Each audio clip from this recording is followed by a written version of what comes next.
Hello, everyone, and welcome back to Keep This in Mind. We have a very special video here for you today. April is Sexual Assault Awareness Month, and we are especially highlighting male victims of sexual assault. So we brought someone in to talk with us today and share of his experience. His name is Ronald J. McCray, and you're going to get an opportunity to meet him in just a moment. But before you do that, we want you to remember to like and subscribe to this video. Okay, like it, share it with other people, but then subscribe. And if you want to make sure that you get all our videos, make sure you hear that black bell, not here. You want to hear it, but click that black bell. The black bell will make sure that you get everything that we share with you all. All right, click that bell, share it with someone else. All right. So, why men's sexual assault? Well, in our research, what we have found is that 1 in 6 men have experienced a sexual assault. A number of men experience a sexual assault before the age of 18. And we've also seen that it can take men up to 20 years before they even acknowledge that a sexual assault has happened to them. Okay, up to 20 years before they ever acknowledge it. And this is because of stigma, because of attacks on masculinity. For various reasons, they have not shared this. But there have been a few brave souls who have come forward and who have shared this experience. They have shared that, yes, I am a survivor. Yes, this is happened to me. And I share my story to help someone else. And that's why we're doing this here today. And so here we have here with the Christmas lights hanging in the background, Mr. Ronald McCray. Sir, welcome. Thank you so much. Yes, welcome here to Keep This in Mind. Thank you for joining us. And we just want you to take a little bit of time and share with our audience just a little bit about you. Tell us who you are. Sure. Well, thank you both again, Mr. Karan and Miss Karen, for having me to speak during this very important month. I do think that sexual assault awareness is a conversation that should happen annually throughout the year because it's something that affects us more commonly than we think. But to have this opportunity to be able to speak on the month that the nation sets aside to bring about awareness is truly humbling, and I'm very grateful for this opportunity. Again, my name is Ronald McCray. I am a husband, I am a father, I am a two-time author, I am a gospel recording artist and songwriter, a photographer. As my camera sits here right in front of my face, it's both Right. work and passion at the same time. Um, I am a foodie. I am addicted to Starbucks sometimes. I think I break away from it for a time, and then I find myself back in that line, that dreaded line, spending my money on their overpriced coffee. Yes. Um, I'm also a man of resilience. I have experienced a lot of things in life that I attribute to the glory and power of God. And more recently, also through the assistance of therapy to overcome and continually unpack and overcome a lot of that trauma. I'm a man that is a risk taker. I am not someone who enjoys staying within safe bounds. I like to explore and at least to see if the endeavor or the attempt toward the endeavor will be a success or a failure. So that's a little bit about me. And also noteworthy to mention is that I am the regional director for a nonprofit organization called the Survivor Circle. The Okay. CEO's name is Dr. Robert Marshall. And for this organization, we provide support to men specifically who have experienced sexual trauma. Awesome. Yeah. Awesome. Well, we hope to come back and ask you a little bit more about Survivor Circle and your books. Can we start with you sharing a little bit about your life before the traumatic event and then how life after? Sure. So prior to the traumatic event, to be honest, so it's the sexual abuse started probably at age 6, somewhere between age 6 and 7. And I don't have a lot of memories before then. Like my memories, I would say, are fragmented.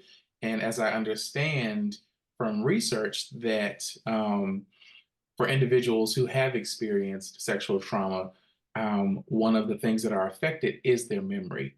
And so I have actually found that to be a common theme among sexual trauma survivors, where they have a hard time remembering, like, maybe big key moments of their life prior to the abuse. And so what I do remember is, one, I am one of four boys by my mother, who primarily raised us. I, however, am the only child to my mom and my now deceased father. And so growing up, I remember this.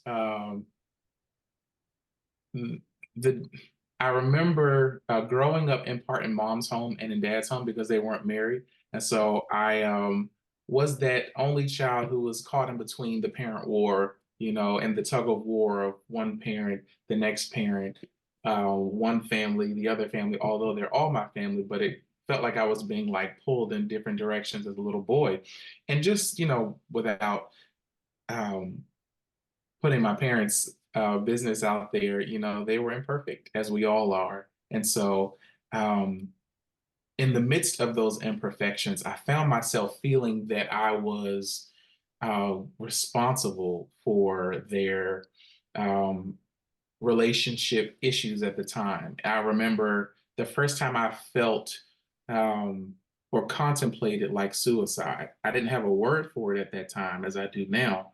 But at the age of 6, I remember just feeling like, well, if I wasn't here, they wouldn't have these problems.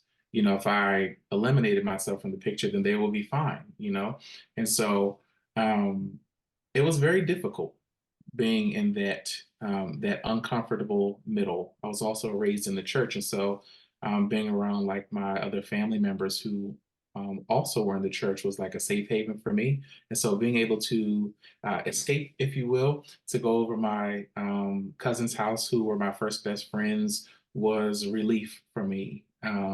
It was an opportunity for me to step away from my everyday norm and just breathe and be a kid and have an opportunity to go on like family trips and see what a healthy, functional family looked like. Being able to go on vacations with my cousins and going to um, theme parks. I loved to ride roller coasters. It was an absolute joy. And just spending time with them was the highlight of life during that time.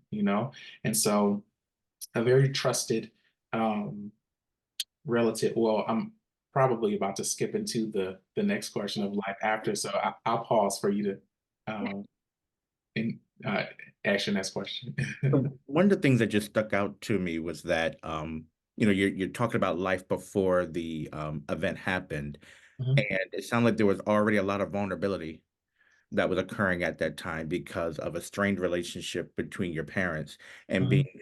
stuck in the middle of the two, and 6 years old and already having Right, right. suicidal thoughts.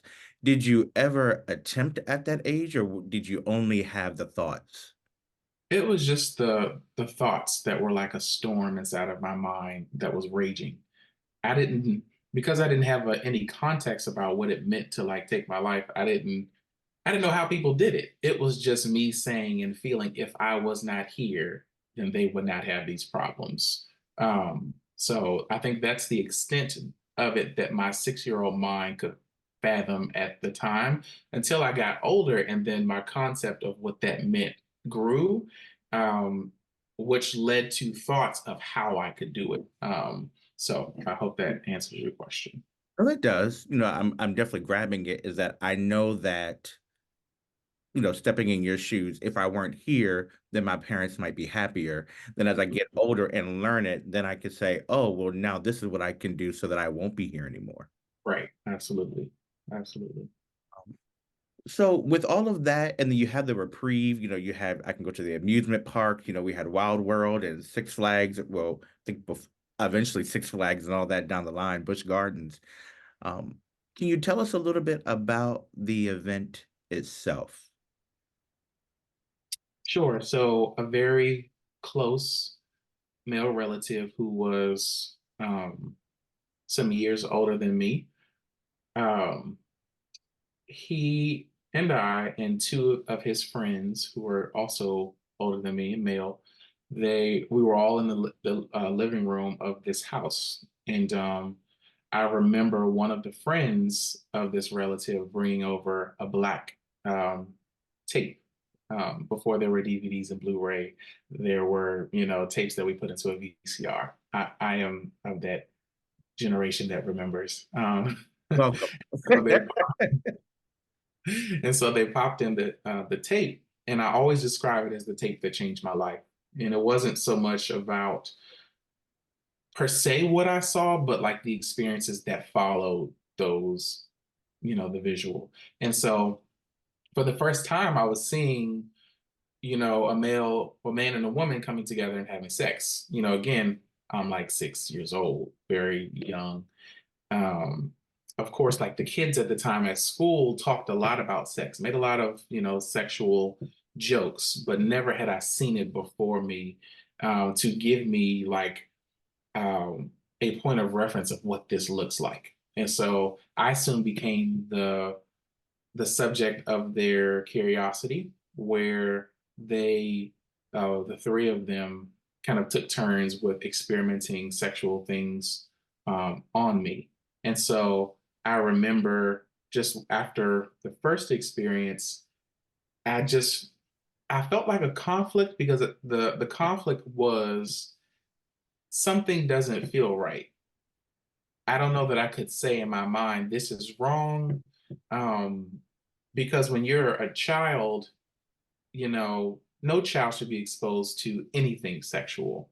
But because I was a child and had no knowledge or education about what is appropriate touch versus inappropriate touch, there was only but so far that my mind could go to be able to categorize this as wrong. What made it conflicting for me is because the family member that was there, his presence told me that this is okay, because of who he was. Um, sorry,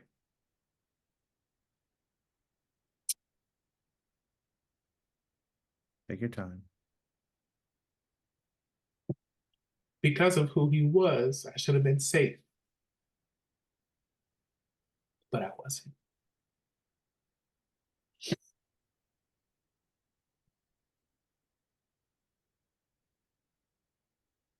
So that conflict caused me to keep this a secret. I think if I would have known that this was danger and red flags, and if I would have known I should tell my parents, I probably would have. But I kept it in for so long. But during that time span, like so much happened, like a lot of abuse. Sometimes with like, oh, sorry.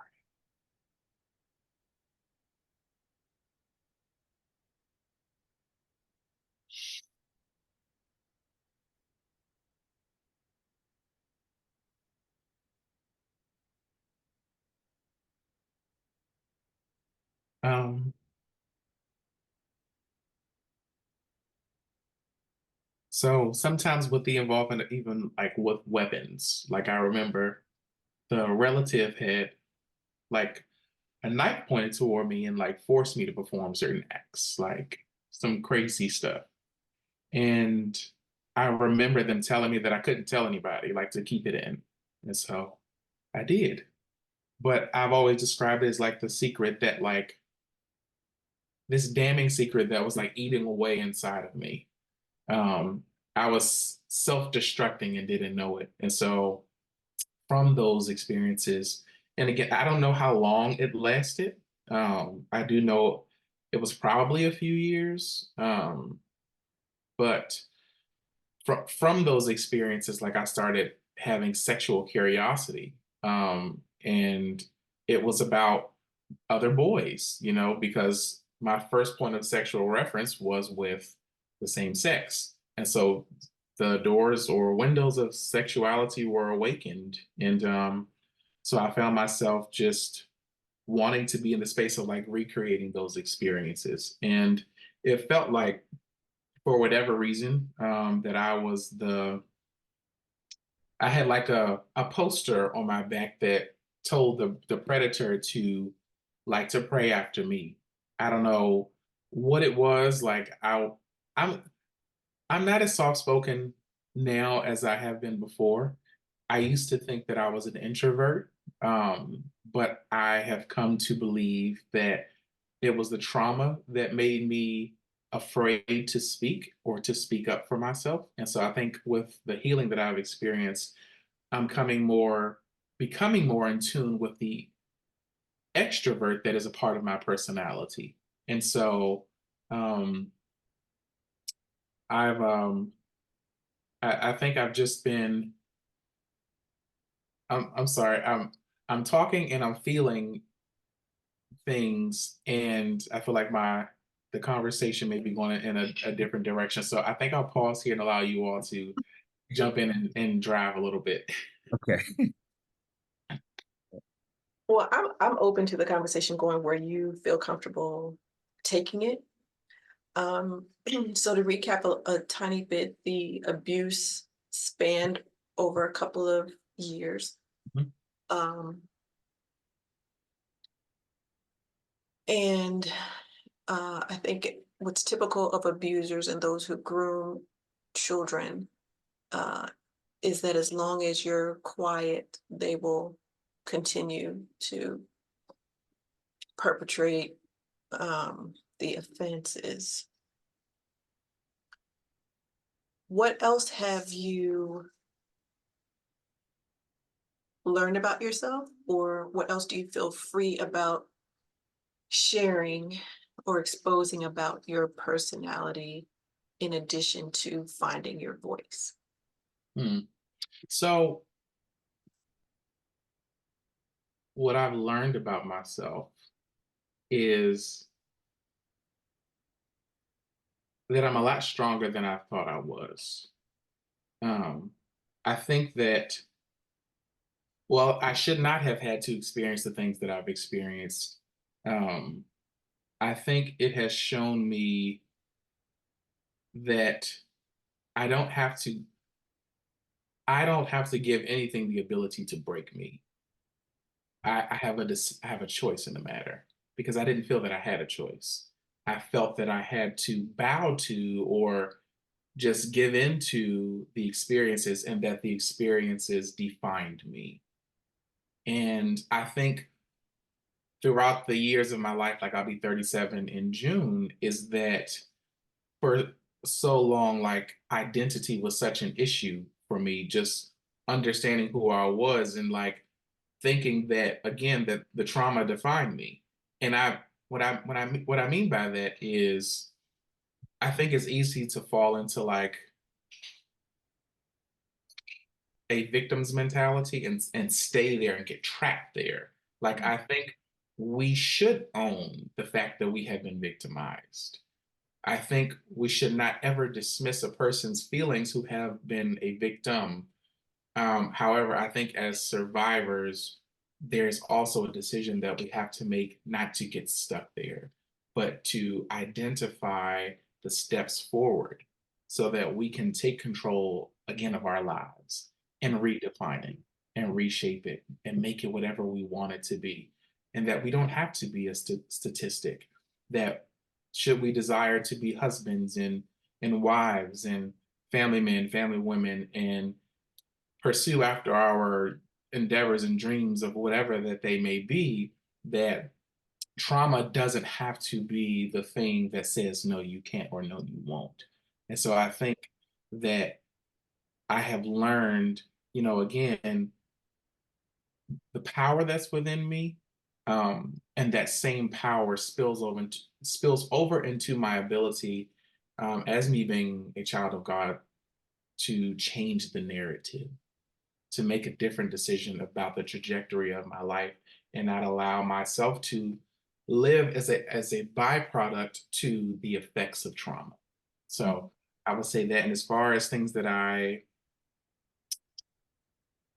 am comfortable sharing about my personality, um, I think I'm finally at a place where I have grown to be comfortable in my own skin.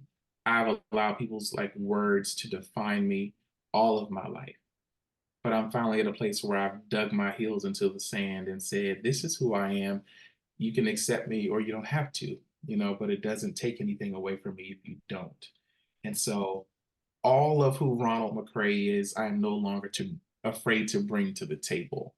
Um, and the bigness of his personality that has been hidden and suppressed for so many years because that his voice has been like suffocated and almost choked.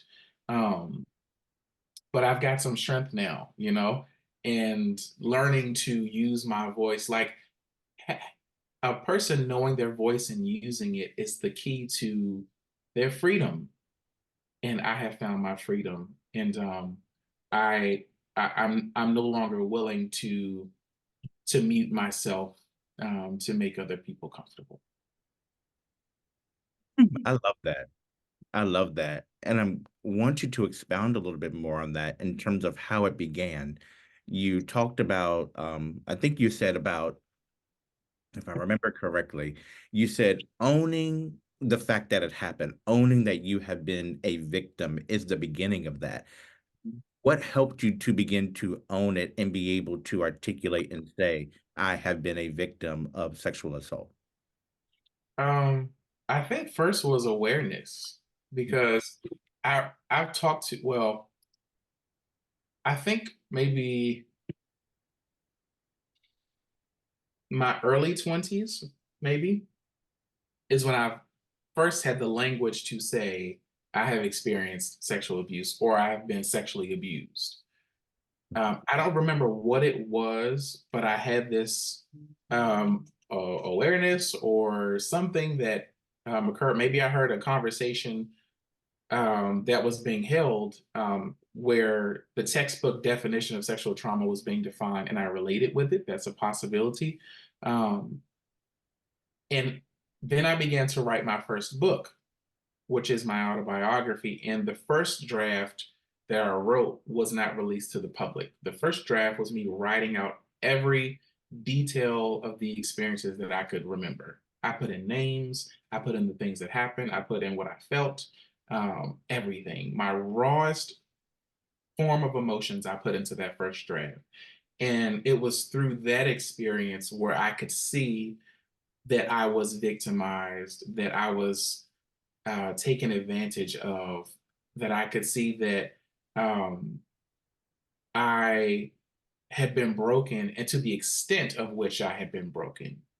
And so I think seeing it on paper like caused it to become a more of a reality as opposed to like just something in my head. And I remember when I went to the family member that I talked about to confront him about the experiences, but prior to like going to him, I had this like dialogue in my mind of like, what if I'm making this up? Like that was so many years ago. Like maybe I'm not remembering it correctly. Like what if I go to him and he says that never happened? And then like how would I feel? Like if I just made that up. And but then conversely, I asked myself, well, if he acknowledges that it happened, then it makes it real. And then it's like, well, what do I do at that point? Like I wasn't thinking about therapy. I don't even know that I knew that there was therapy available for individuals who have experienced sexual trauma. I was ignorant of that.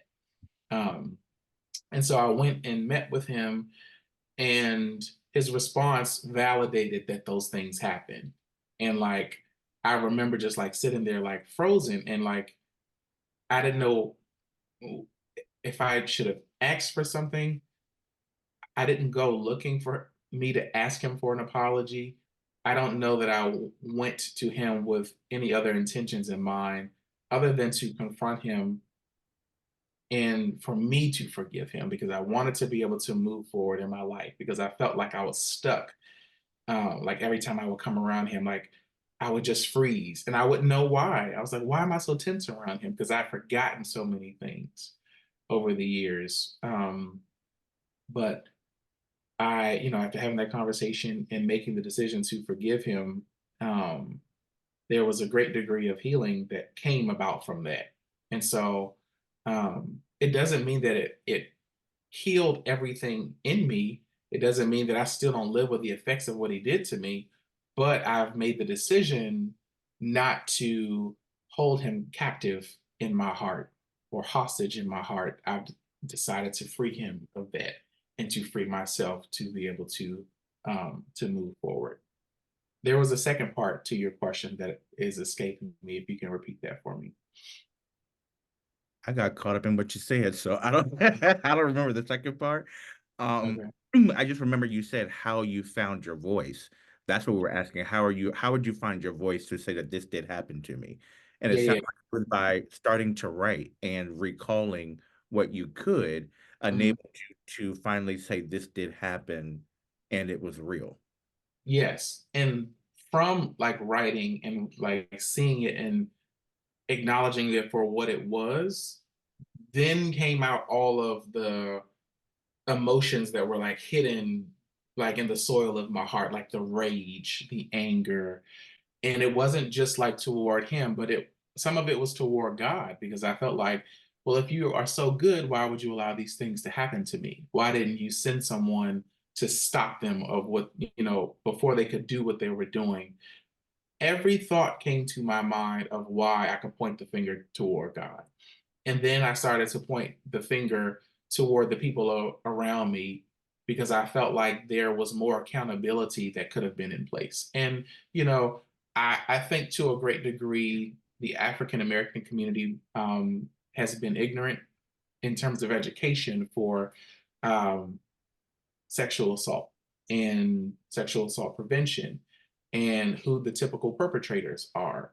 You don't just leave your children with just anybody. And sometimes you shouldn't leave your children with um, family members, because it is often the people that are closest to you that do these types of things. And Mhm. so for years, I was upset with a lot of people.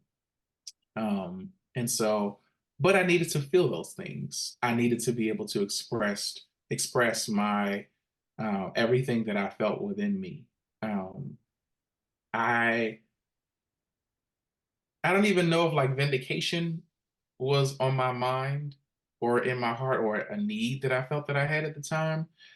Um, I just wanted to be able to be free from those experiences, and I wanted to be able to like then turn around and help somebody else, because um before I started studying sexual trauma and sexual trauma prevention and all that it entails, I don't think I knew how many people, like males alone, who experience. I think you mentioned the statistic of 1 in 6 males who will experience sexual assault by the age of 16. Didn't know it was that common. But as I matured and as I made a lot of friends, I started to find the consistency of how many other people who have experienced it as well. So there was an advocate that was hidden within my heart that wanted to advocate for people and to help them and to provide resources, even before I had resources. But I at least wanted to be a voice that was one of relatability and compassion and empathy, to show people um, that you don't have to, like, because you've had these experiences, it does, like, you don't have to remain in silence. That's unfair to you. And I believe on the other side of using your voice and speaking out is healing. And so I wanted to be able to set other people free by means or by way of like me sharing my story. Got it. Got Cool. it. I do want to ask a question moving towards mental health, but first, if you can give some context. So this emancipated Ronald, where you took the pivot and weren't going to feel the victim any longer. Around what age are you then, to give some context for someone who may be struggling, a time frame? I'm sorry, Miss Karen. Could you ask that question again, please? Sure. About how old are you, or how much time has passed when there is a pivot or a rebirth in you to, I will no longer be have this victim mentality, but I'm going to speak up and speak out. Hmm. Honestly, something just clicked in me at 35 last year. I was like, I do not care what people think about me, what they have to say about me. And it's not that I have no regard for people's opinions, like people that matter to me or of value to me. But I'm not going to allow people to silence me anymore. I'm a 35 was just that monumental year of transition. And for some people, that comes at different ages. It might come earlier, but it might come much later in life. I think everybody is on, their own journey and their own process. The complexities of people's lives differ, and what they have to work through looks different from one person to the next as well. And so, um, even me being willing to like share my story, I didn't know if that family member was going to like attack me, because not only did I experience the sexual assault by that individual, but he was also verbally abusive, um, and physically abusive as well, where he would beat up on me, etc. And so I took that risk, but to me, it was worth it. Um, that I think was the springboard for this emancipation journey of emancipation that I've been on. And so I would like to say to whoever may be listening, whatever age you may be at, to take your time and to give yourself grace and to gift yourself with patience, because this is it's a journey, it's a daily journey. And my dad told me years ago, you only have to take this life one day at a time. And that day for you will come too. Wow. Wow. The Emancipation of Ronald McCray. Go ahead, Mariah Carey. Um, you said so much in there. Um, and I'm just curious. I don't know. I don't want to jump over you, Karen. I know you had a question related to mental health. Mhm, mhm. So I want to let you go there, but you just said so much in there about just not caring and it just happening for different people at different times. And I guess this had to be about, I guess, 10 or 20 years almost later before your emancipation took place. Yeah, Is that yeah, correct? absolutely. And it showed up in many different ways, like just to give like more context, like the journey of finding liberty and finding my voice affected me in so many ways. I was afraid to speak up when I was wronged on jobs, when I received unfair treatment. I felt like I just had to take it. Or some form of injustice, I kept silent, because to speak out would be, um, I don't, I don't even know if I have a word for it, but I was afraid to use my voice because I was that traumatized kid that was threatened and had his voice suppressed. And so breaking out of that took so long. Like even in platonic relationships, it caused me to put up with more than what I should have. In romantic relationships, it caused me to put up with more than I should have. And even um, as it relates to experiences like in the church, what we talk about church hurt, a lot of us who are members of the church and believers, people are going people wherever you are, wherever you go. But I had like many experiences that I look back on now and I wish I would have spoken up and said, no, that's not right.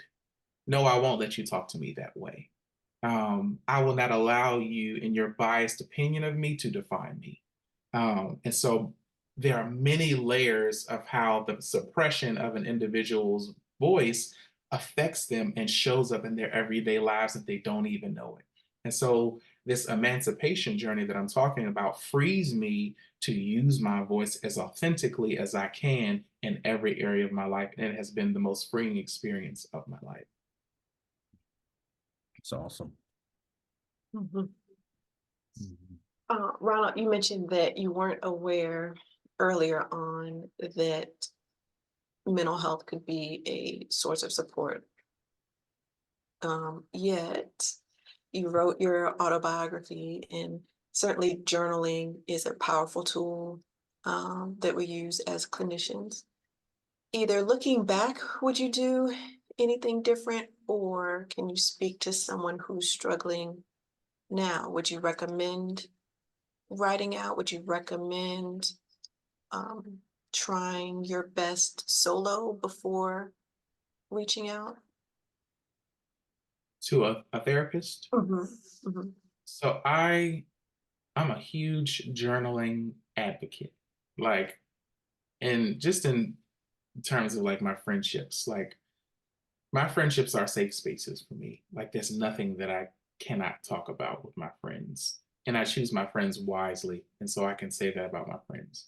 Um, and so sometimes we may stumble upon difficult conversations, um, maybe for them where there's something that they become aware of in their past experience that they have a hard time processing. Like one of the things that I will encourage is journaling. Like you've hit this very raw emotion, and you may not have the words right now, but they're going to come to you, and it would be of extreme value for you to be able to just get them out. And I think the safest place to be able to do that is on a piece of paper. Piece of paper doesn't have ears to be able to formulate an opinion in their mind to make maybe judgments or assumptions about you. You can write whatever you want to on the pages of that. Or if you fear that somebody will find the paper, iPhone has this really cool feature in the notes where you can lock it and make it password protected. So you can, just word dump everything that you feel and then lock it and it's safe and secure. And so from there, yes, I highly recommend therapy. It has been um, a very valued, necessary resource on this journey of healing for me. There were like I received a lot of healing from us with the spiritual knowledge that I had, but therapy um, informed me, made me aware of more practical things that I can do. I didn't know that self care was a form of healing for us. I didn't understand the value of self care, of talk therapy, of being able to talk to someone about these experiences, and through the training that they have can help you to unpack those things and to walk through them, um, and to live your life and cope in a healthy way. Because for many years, for me, in years past, coping looked like hypersexuality, having sex with a whole lot of people. But I would have called it living my best life at the time. I would have called it just having fun, not realizing that it was a trauma response, to those experiences that I had as a child, and not valuing myself because for so many years I felt devalued by the things that happened to me. And so that trickle down of the how in my mind I devalued myself, it caused me to give myself over to a lot of different things and people. And when I would, even when I was younger, I would smoke weed and drink a lot and get drunk, just to numb myself, to quiet like the inner noise and turmoil that I felt. And so um, there are healthy ways to cope with the pain, you know? And so I would definitely recommend that you find a therapist that works best for you. Maybe the first person that you meet with, that, doesn't necessarily mean that you have to stay with that therapist. Um, you may feel at some point that you want to move on in a new relationship with a different therapist, and that's perfectly fine. So yes, I would highly encourage reaching out for therapy and journaling. About how many times did you have to change therapists for yourself before you found the right ones?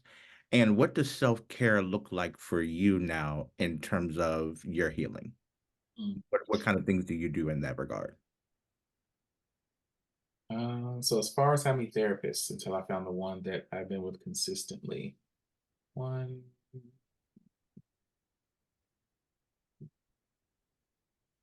three. Right? It Okay. was, it was my second therapist, but at some point we stopped meeting as much, and I reached out to a third therapist. I was like, nah, I'm going back to, my therapist, Dr. Daryl. We just have a great chemistry. I feel safe with him. And the therapy sessions, I can, can see the impact that it has on my life. And so, um, not many, in some ways, this might be a weird comparison. I don't know, but it's similar to dating, I think, when you're getting to know a person. Okay. Um, and for some people, you're like, yeah, this ain't gonna work. We've been out to dinner a few times, and every time your breath stinks. I can't do this. Like, do you not practice good dental hygiene? Or I'm exaggerating, but hopefully you get the point. And then you find Sure. the one where you're like, okay, I think this is a good fit. And so I've had that experience with my therapist. Self-care. Self-care for me looks like taking time away just to myself. As I mentioned, I'm a father and a husband and a whole lot of other things. It looks like me taking off all of those hats and having some time away to myself. My wife is great with allowing me that space. And in turn, I give her that same space as well, to be able to just to feel and think and have my own thoughts. And if something is really stressful, scream and yell if I need to. Sometimes you just want to like break a glass. Maybe I need to go to a good rage room and let Yes, out some. you do. Yes, it works. Um, it looks like me going to like nature parks. Like I love being by water. I love being in the mountains and hearing the birds chirping and rock climbing. That stuff is so like therapeutic to me. Um, it looks like me speaking kindly to myself. I think that is a great form of self-care. I don't think we realize how much a positive internal narrative about ourselves is important as doing the exterior things of self-care, because you can be by yourself and doing all those things, but you can have a very negative view about yourself and hate yourself and be like beating yourself down inside. And so I've learned to speak positively about myself. When I may receive a negative thought, immediately speak against it, like reject it, like that's not who I am. This is who I am. And be intentional about believing those things. It's one thing to speak it, but combine the belief in what you speak. Karen, what's your quote? You've been quoting that thing. I love it. The statistic. Right, until you see what you said. Um, No, the other one, the quote about negative thoughts. oh, the fact, 77% Yes. of our I should know that, right? 77% of our thoughts on a daily basis are negative. Mm. So yes, catching them immediately and speaking positively. Absolutely. Mhm. Absolutely. Question.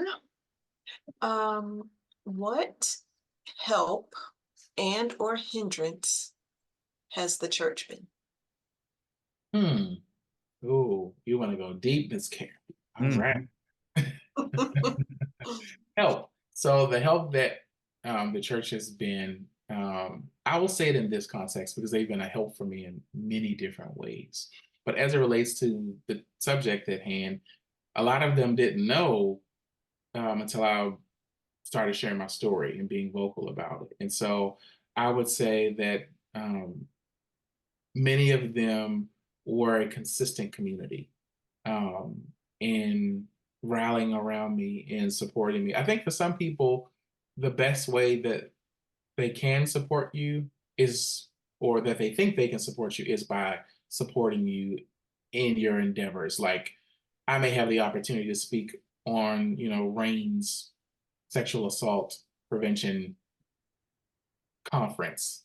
And their support may look like showing up and being in the comment section and reaching out to say an encouraging word. But then there have been some people um, who, after those events, will come to me and say, "How are you feeling? Have you, maybe you need to talk to your therapist, as I know that this talking about it is triggering." Or others, "I'm praying for you." But it has also opened a door within the church for so many people who have come to me and said, "I've experienced that too." And it's afforded me the opportunity to open a door to them for them to begin their journey or path to wholeness and healing. Hindrance. That would be a whole nother live conversation, Jesus. I think um,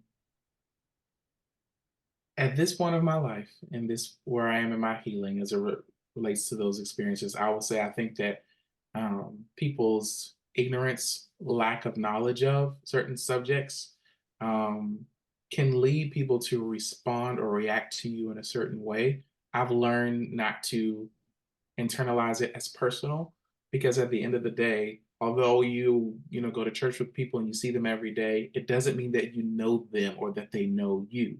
They may know things about you or of you, but intimately you don't know everybody at that same context and level. And I had to remember that, and so I had to and continually have to reframe what I saw as hindrance to be attributed to people's lack of knowledge, and not to internalize it as a me problem, but to frame it, to put it in its proper perspective, and allow myself to continue to move forward in life. Otherwise, I'm bitter, I'm upset, I want to fight, and I don't want to do that. So, yeah, I'll answer it in that way. I I don't want to say this. You've been so kind to people who have hurt you, Mm, right? From the family member and their friends who have harmed you to going back and then not waiting for an apology from them, but forgiving them.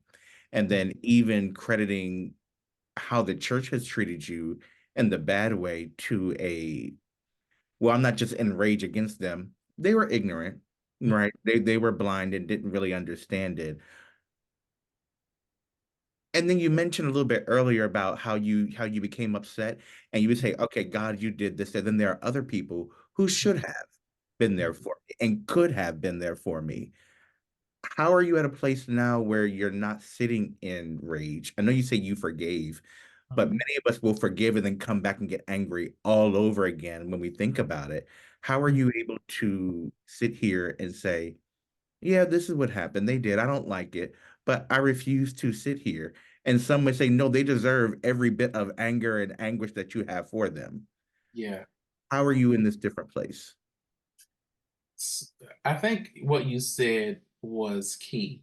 I I have those moments. Like, even though I've like made the decision to forgive people, I do still have the moments where a memory will come back to me, of what a person did to me, how they treated me, how they hurt me, and I'll feel the rage, and I will, want to have a conversation with them and call them like, you know what, some years ago, da da da da da. But I think just I don't know, like personally, like I don't know how beneficial it is for me in the context of me making progress in my life to sit in rage and anger. Like, physiologically, like sitting in rage and unforgiveness like destroys us. It causes issues in our bodies. I don't want those issues. Sometimes as individuals who have experienced trauma, that pain gets stuck in our bodies. Even though we have aged and we have like matured in life, you might be 60 years old, but that pain is still, it grips your heart and it prevents you and is like a blockade between you and living free in your emotions, in your thought life. If all I sit and think about is what you did and what you said, I can never move forward.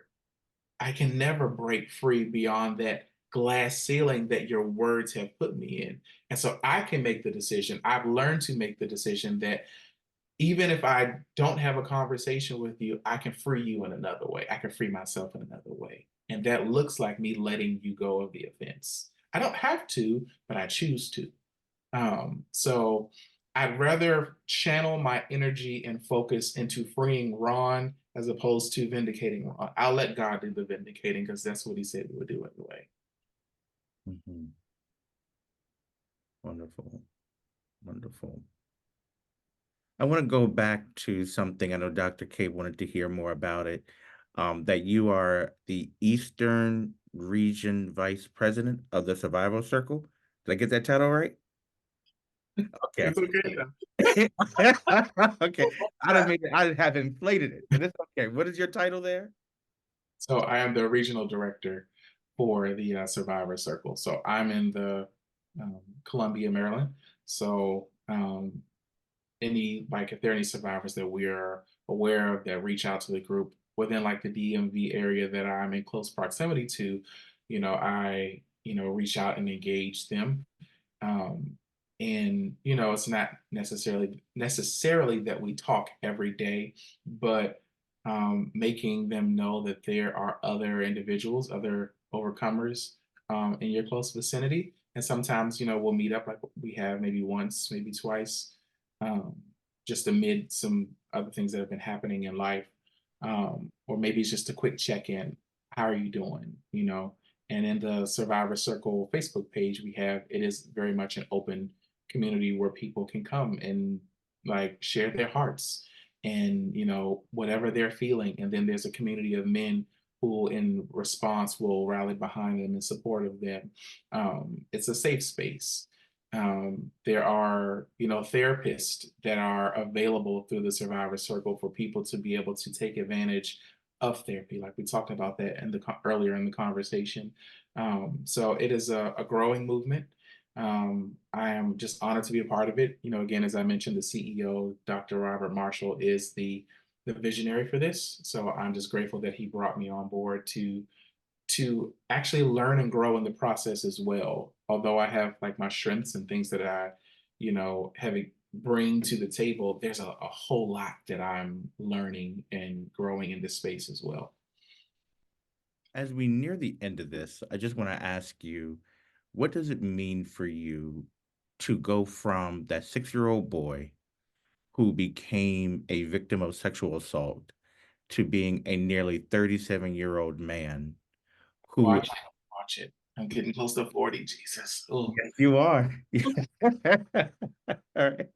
Right. That you are now a nearly 37-year-old man, an overcomer, being emancipated even from the effects of sexual assault, and are now an advocate for other men who have experienced the same thing. mhm. What does that now mean for you?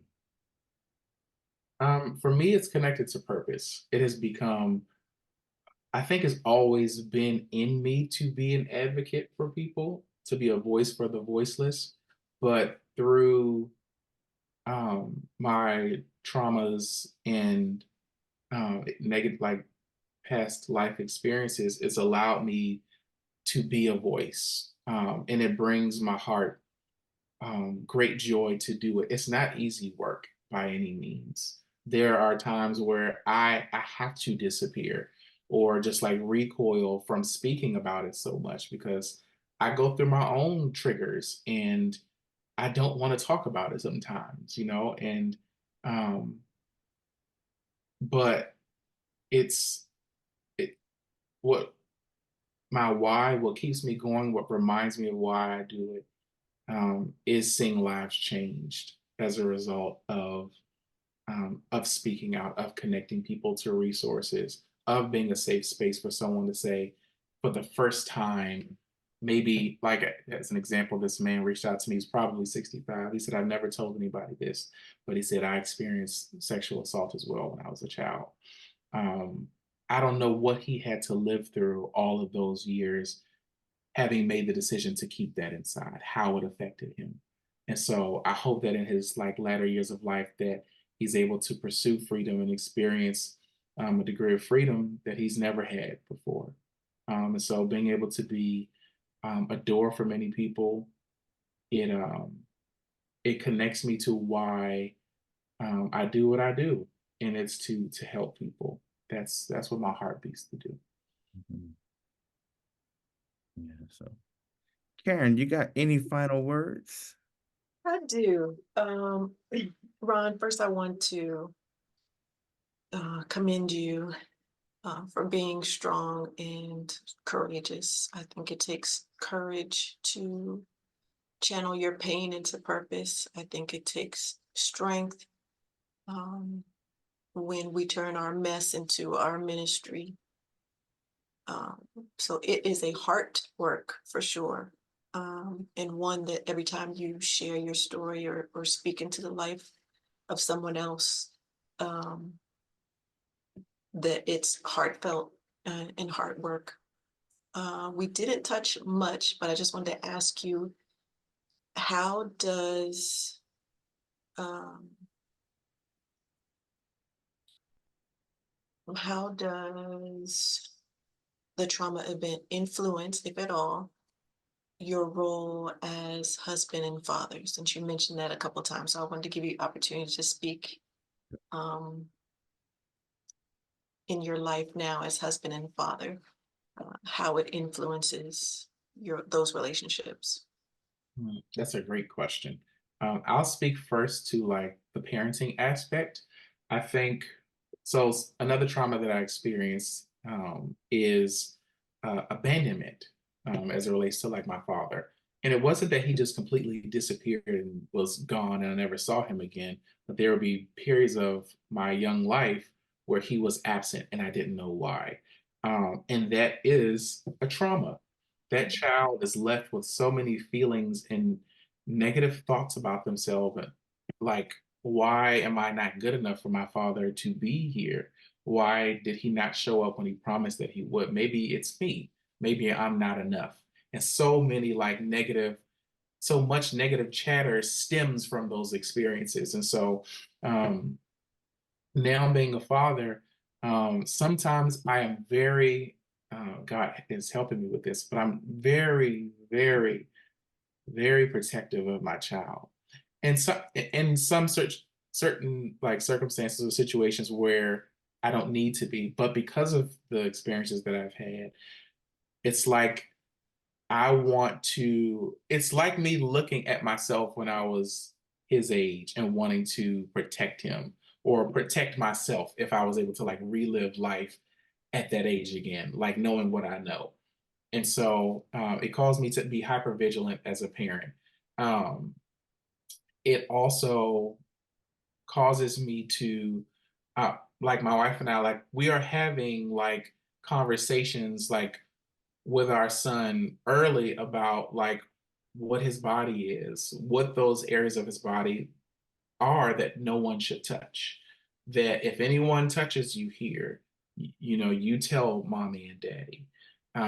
Because if we think that these experiences don't happen at the age of 5 and 4 and 3 and 2, then there is a lot of there are a lot of children who will have those experiences. We can equip them. Children are much smarter than what we think that they are. They're sponges and want to retain information and they listen to us. And so being able to have these conversations with him is of extreme value to teach him the value of his body and that no one gets to take advantage of him. And if someone makes him feel uncomfortable, use your voice. We empower him to use his voice to speak up. Even when, we say like, if mommy or daddy say something that makes you uncomfortable, say something. Now he takes that the wrong way and says, I don't like it when you tell me no. Like if he really wants something, it's like, yeah, that's not what we're talking about, but we appreciate you're using your voice. As it relates to parenting, I think, oh, I'm sorry, husbanding, being a husband.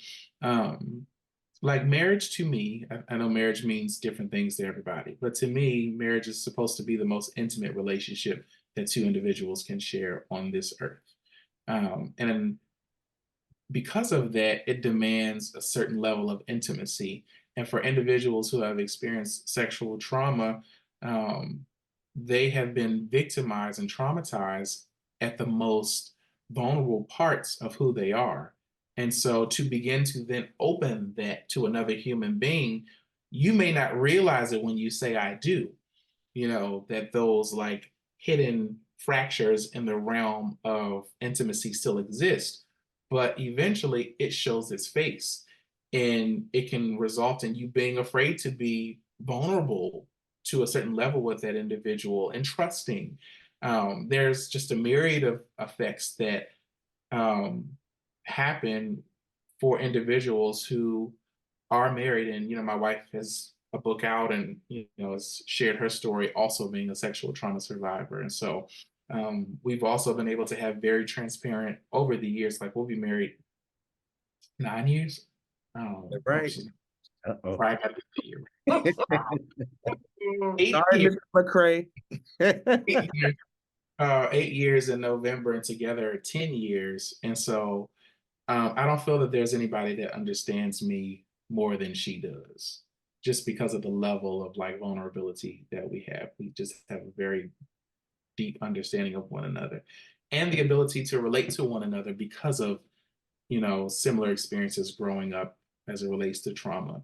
And so I think every married couple um, brings something to the table.